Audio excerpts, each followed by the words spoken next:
말씀 제목 한번 따라합니다. 그리스도의 고난을 내 육체에 채우노라. 그리스도의 고난을 내 육체에 채우노라. 자, 그리스도의 고난을 내 육체에 채우노라. 이 말은 그리스도의 고난에 동참하겠다, 그런 말입니다.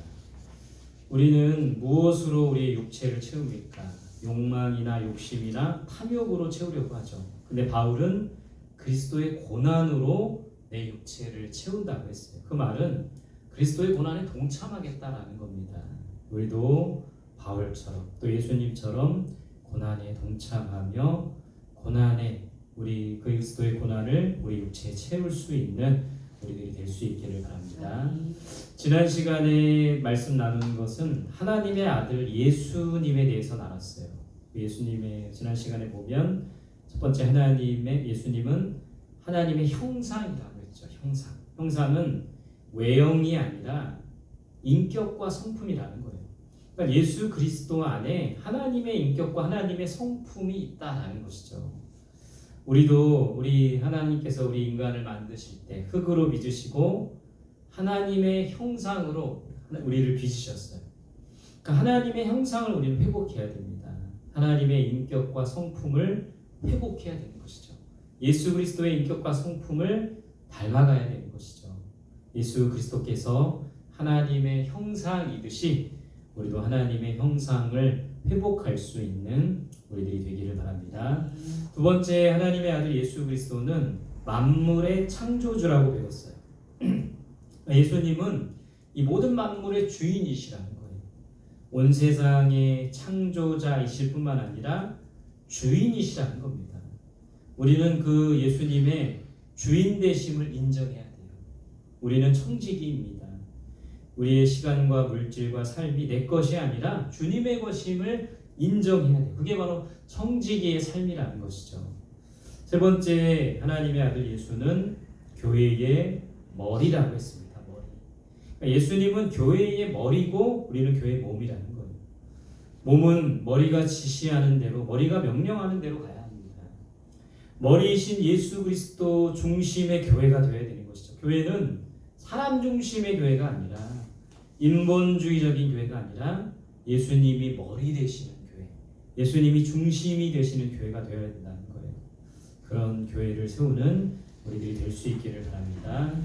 오늘 이 바울은 고난을 기뻐한다고 했어요. 우리 24절 한번 다시 읽겠습니다. 시작.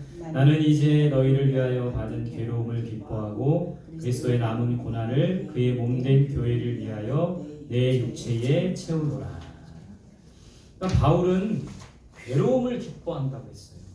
고난을 기뻐한다고 했습니다. 그 그리스도의 고난을 내 육체에 채우겠다고 했어요. 바울은 이 누구를 위해 이 고난을 기뻐한다고 했습니까? 첫 번째는 너희를 위하여 받는 고난을 기뻐한다고 했습니다. 여기서 너희는 누굴까요? 골로새 성도들이죠. 그러니까 성도들을 세우기 위해 받는 고난을 기뻐한다는 거예요. 목회자들 때문에 성도들이 상처받는 세상이죠. 반면에 성도 때문에 목회자들도 상처받습니다. 어떤 목사님이 우리 수요 예배에서 어떤 성도에게 수요 예배 나오라고 하니까 부담 주면 교회 안 나온다고 했다고 합니다. 그럴 정도로 서로 부담 받고 부담 주기 싫어하는 이 세상 속에서, 이런 교회의 모습 속에서 우리가 성도들을 세우기 위해서 받는 고난을 기뻐해야 된대요. 목회자로서 목회자들의 자존심, 이기심을 내려놓아야 하는데 그게 참 어렵다는 거예요. 제가 SNS를 통해서 어떤 한 목사님을 만났는데 젊은 목사님인데 굉장히 도전이 됐어요.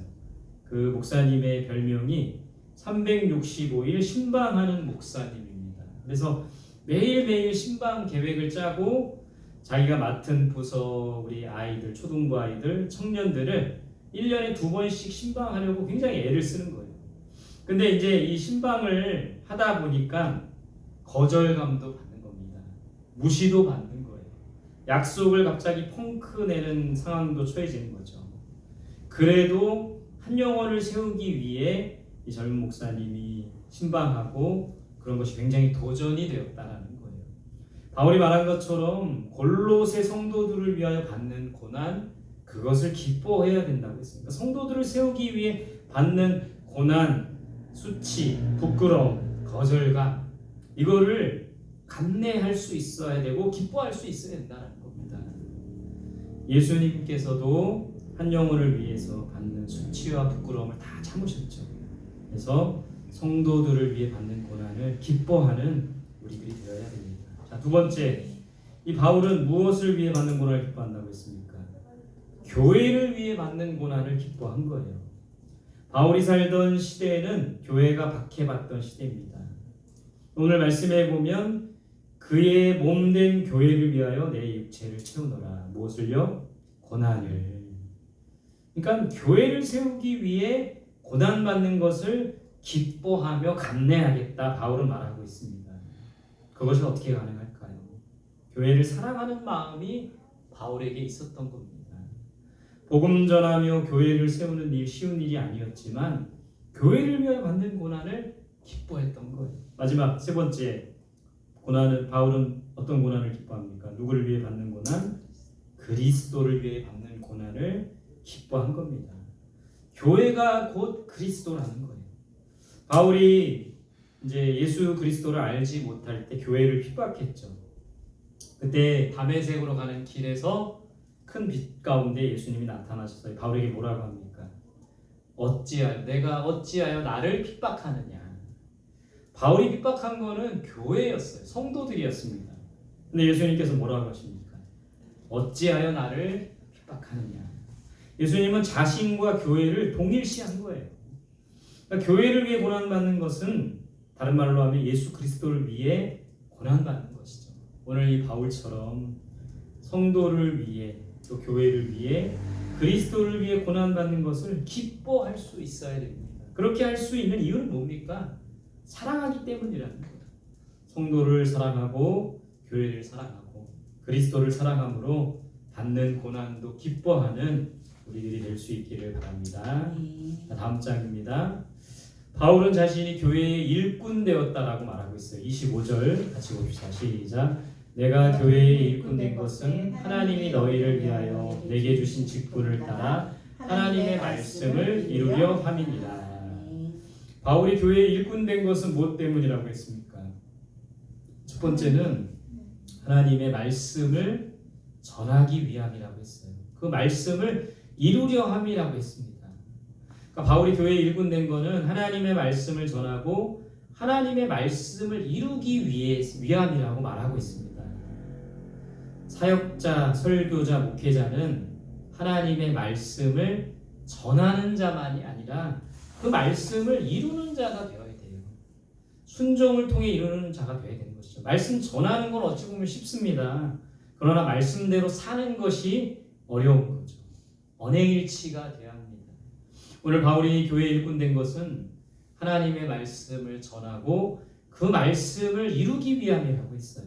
우리도 하나님의 말씀을 전할 뿐만 아니라 말씀을 이루는 삶, 순종을 통해 말씀을 이루는 그런 우리들이 될 수 있기를 바랍니다.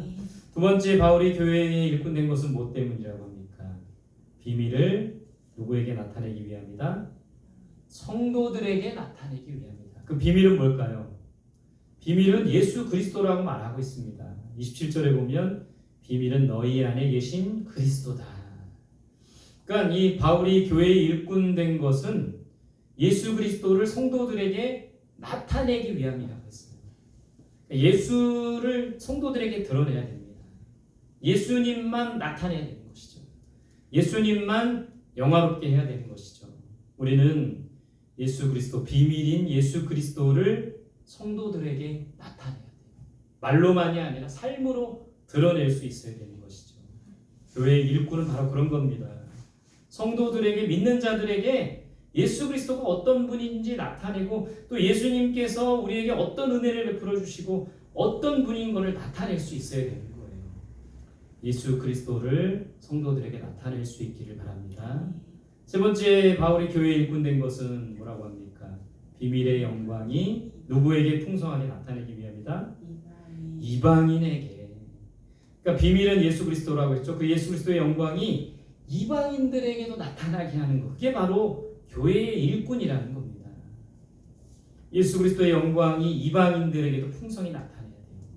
하나님께서는 예수 그리스도가 성도들에게만이 아니라 이방인들에게도 나타내기 원하십니다. 어떻게 해야 합니까? 그러기 위해서는 전도해야 되죠. 복음 전파해야 되죠.